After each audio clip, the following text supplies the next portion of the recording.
بسم اللہ الرحمن الرحیم۔ السلام علیکہ یا صاحب العصر والزمان۔ رسول خدا صلی اللہ علیہ وآلہ وسلم کی دعا: اے اللہ، جب تک میں زندہ رہوں ہمیشہ گناہوں سے بچائے رکھنے کے ذریعے مجھ پر رحم فرما۔ جس کام سے تو خوش ہو مجھے ان کاموں کو پسند کرنے کی نگاہ عطا فرما۔ میرے دل کو اپنی کتاب یاد رکھنے کا پابند بنا۔ مجھے توفیق عطا فرما کہ میں قرآن کو اس طرح پڑھوں جس طرح تو پڑھانا چاہتا ہے اور خوش ہوتا ہے۔ اپنی کتاب سے میری آنکھیں روشن اور سینہ دل و دماغ وسیع کر دے۔ میرے دل کو قرآن پڑھنے سے خوشی عطا فرما اور زبان کو روانی اور جسم کو قرآن پڑھنے، سمجھنے اور اس پر عمل کرنے کی قوت عطا فرما، کیونکہ قوت اور طاقت سوا تیرے کسی کی ملکیت نہیں ہے۔ بہار جلد 5۔ حاملین قرآن کے فضائل۔ حاملین قرآن وہ لوگ ہیں جو بار بار قرآن سمجھ کر پڑھتے، سمجھتے اور یاد رکھتے ہیں اور دوسروں کو بھی پڑھاتے سمجھاتے ہیں اور خود عمل بھی کرتے ہیں۔ حاملین قرآن خدا کی رحمتوں میں گھرے رہتے ہیں۔ وہ قیامت میں عارف ہوں گے۔ میری امت کے اشراف، شرفاء، سردار حاملین قرآن اور راتوں کو جاگ کر عبادت کرنے اور قرآن پڑھنے والے ہوں گے۔ جناب رسول خدا صلی اللہ علیہ وآلہ وسلم از مستدرک الوسائل: قرآن پڑھو اور اس کو اپنا حامی مددگار سمجھو، کیونکہ خدا ایسے دل و دماغ کو سزا نہیں دے گا جو قرآن کا ظرف ہوں۔ حضرت علی علیہ السلام از جامع الاخبار: قرآن سے تعلق رکھنے والے یعنی قرآن کو پڑھنے، سمجھنے، یاد رکھنے اور پڑھانے اور عمل کرنے والے خاص اللہ والے اور خدا کے خاص بندے ہوتے ہیں۔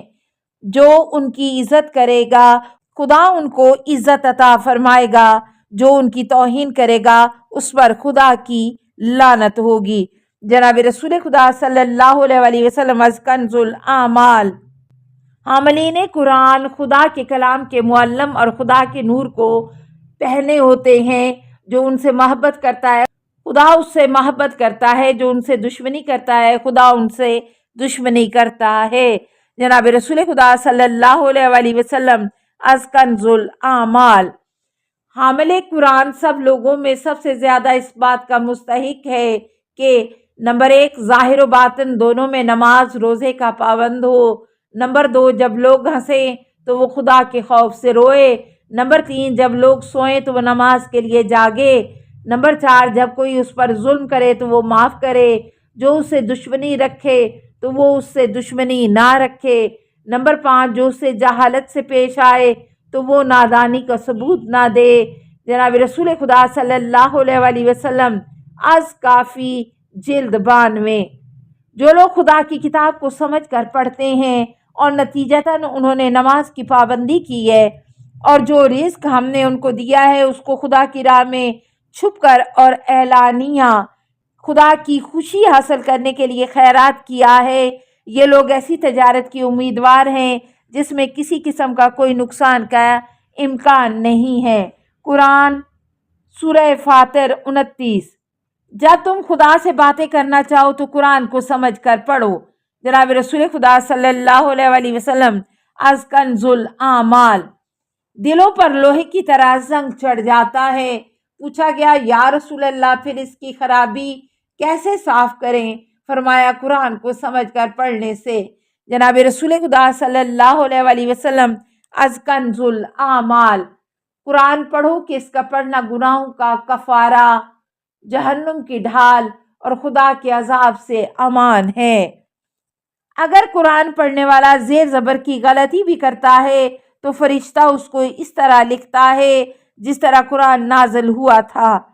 قرآن مردہ دلوں کو زندہ کرتا ہے اور گناہوں سے روکتا ہے۔ قرآن پڑھنے سمجھنے والا نبوت کو اپنے دونوں پہلوؤں کے قریب پاتا ہے، البتہ اس پر وحی نہیں آتی، یعنی وہ وحی کے مطالب کو کروٹیں بدلتے محسوس کر سکتا ہے۔ رسول خدا صلی اللہ علیہ وآلہ وسلم از کنز الاعمال: ہر چیز کا ایک زیور ہوتا ہے، قرآن کا زیور اچھی آواز ہے۔ اس کی آواز سب سے اچھی ہے کہ جس کی جب تم تلاوت سنو تو یہ مان لو کہ وہ خدا سے ڈرتا ہے۔